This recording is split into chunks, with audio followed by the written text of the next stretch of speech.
My boyfriend called me dramatic because I refused to go along with his disgusting kink. Now, he can find someone else because I am leaving him. My boyfriend and I have been together for a year. Early on in our relationship, when we started being intimate and discussing what we like and don't like, I told him that there was an intimate act in bed that I do not like and do not want to do ever. I have tried it with other partners and did not like it. He tried to argue saying that they, my other partners, just didn't do it right and that I should try it with him because he knows what he's doing. This went on for a few weeks and finally I caved and did the act, and as predicted, I did not like it.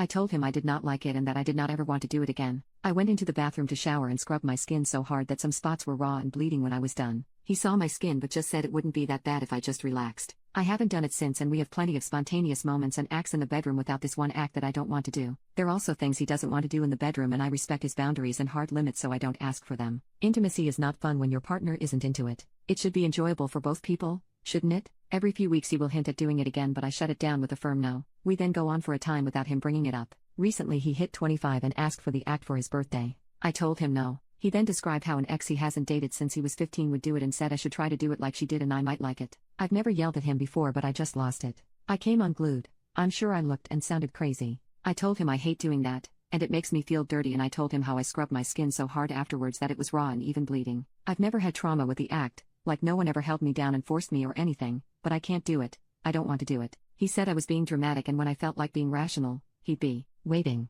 I've been sleeping in the spare room for almost a week. I don't know what to do or how much clearer I can be. He says I'm being unreasonable on the off for not doing this one thing for him. I countered with there are intimate things I like but don't ever ask for. I know he doesn't like them, and he just says, that's different, but won't tell me how it is different. Am I being the off for not wanting to do it and saying no when he wants this act? Edit. He wants to release his bladder on his partner, not inside, just on. Update post. The day I made the post he pushed again to urinate on me during sex. I said no, and honestly I got a bit mad. I told him exactly how I feel about it. Again, told him I hate it. I will never do it again with him or anyone else, and if he can't let it go, we are done. This is where it gets scary. I have a beautiful glass cake plate. I don't bake, but I like getting mini cakes and cupcakes and displaying them in this cake plate. When I said he either let it go or we are done, he picked up the cake plate and threw it at me. I have terrible reflexes. I tend to freeze when things come at my face. I don't know what compelled me to move, but I managed to duck out of the way just in time. I had glass in my hair and all around me. If I hadn't ducked, I would have been hit by the plate. He's never done anything like that before, and we both froze. He then grabbed his keys and said I need a drive before walking out.